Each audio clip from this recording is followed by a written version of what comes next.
And I grabbed a yellow sheet of paper and I said, what will people pay me to do? I said, what skills do I have and what tools do I have that can make me some money right now? I need money yesterday. Well, I live in New Mexico, and I don't know if you've spent much time out here, but we have these really cool, beautiful yards that are lush with rock and sand. Right? We don't have green yards out here. So we're kind of high desert. And growing up in the Midwest, you know, it was easy. I just go knock on some doors. I start mowing grass and I make some money. Well, I walk out my front door, and that was the first thing. I said, well, I got the lawnmower. I'll go mow some yards. And I walked out the front door and I looked down the street one way and I looked down the street the other way, and it was rock everywhere. And I was like, oh, well, I'm not going to be cutting any grass. But I did pull an awful lot of weeds, and that's backbreaking work. But it was in that moment where I sat down and I wrote out on this single sheet of paper all these different ways that I could make money. Handyman work, painting, pulling weeds, yard work, shoveling, trimming bushes, you know, whatever. Everything that I possibly knew how to do, every skill that I had. And then I got on the phone and I started calling all these real estate brokers that I knew. I said, hey, you got some listings going on? And they said, yeah. I said, cool. How many of your listing clients have things that need fixed or they need yard work done before you put this thing on the market? And I started picking up jobs, odd jobs in the evenings and on the weekends, doing all kinds of odd things. But this aha that I had during that time was that what we want to do when we grow up is the wrong question. The right question is, how do you want to make income? See, we all have an income problem that we have to solve.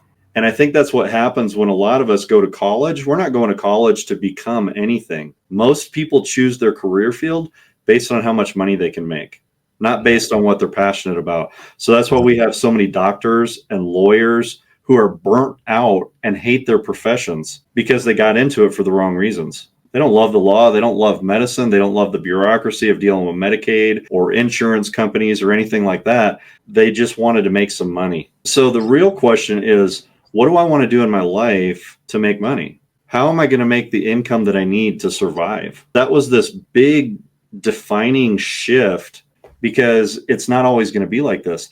The second thing was, how many different streams of income can I have in the least amount of time? Because when the economy goes away and the income is disrupted, which happens, the economy doesn't even have to shift. I've known a lot of people who became disabled for whatever reason. They got sick and could no longer work. There was a disruption. There was a divorce that disrupted, and now you have a two-income family go down to one income, but the debt didn't go away. So the biggest factor in our lives a lot of times is this disruption to our income. And most of us don't know how to overcome that because we're so stuck on our job.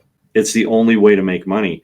And so over the last decade or so, I have been shifting from a job mentality to an income-driven mentality.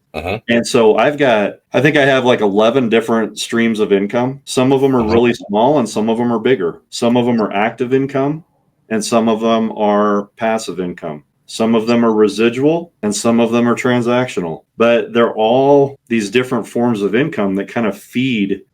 And so that's what I call income stacking. And, you know, so I am at this point now where I help people stack their income, figure out where the treasure is in their current budget, because there's a lot of hidden treasure that people don't realize. And then we just look at these streams of income. Does that answer your question? There's a couple of ahas. So if you think about those, there's two unique ones that I heard through that process. I love the income stacking piece because what it happens is you have a diversification of income that's coming in, so that if like the octopus effect, if one of the tentacles get cut off, you're fine.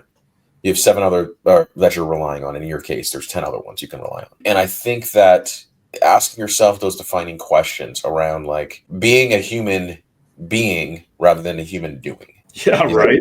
You know, it's like, hey, who do I choose to be when I grow up? You know?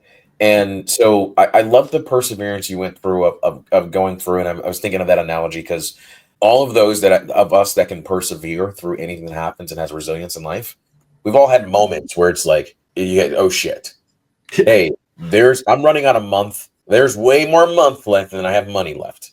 And I'm going to try to figure this thing out. And like just going through the process of like, all right, what skill do I have and how can I go provide it to people? And I thought the unique way you were explaining about the real estate side was just very, very, very quirky. It's like, hey, you got to figure it out. That reminded me of, so I was showing my son this exercise where I tell him, I said, the size of the problem you solve because of the level of income you can make. So if you solve, people can hem and haw about Elon Musk. I said, he solves $1 trillion problems. That's why he makes billions.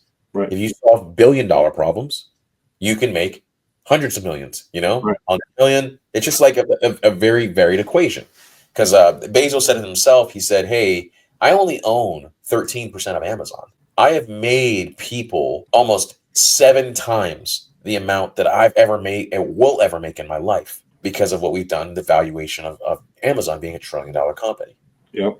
So like thinking about that, I used to do this exercise and I did it with clients too, where we sat down and I called it a power hour. I said, I will teach you a quick process about your brain. Your brain will respond to whatever question you prompt it from. And I think people are starting to learn this with using things like AI and ChatGPT. Yeah. The quality of the question you ask ChatGPT is the quality of the response you get. That's right. So it's the same thing with our brain because ChatGPT is designed after the neural networks in our brain. So it's like you just ask a question. So if I go and I say, how can I tell me 100 ways I can be able to go make this money? And I would sit there for an hour. I said, put on inspiring music, whatever you need. An hour, you whiteboard, pen and paper, whatever it is, do not stop until either the clock runs out or you hit 100. Yep. And they would go through, scribble all things down, and then get to a point by the end, they're like, holy crap. So what's the actual excuse you have? Yeah. You just got to ask yourself the right question. Yeah.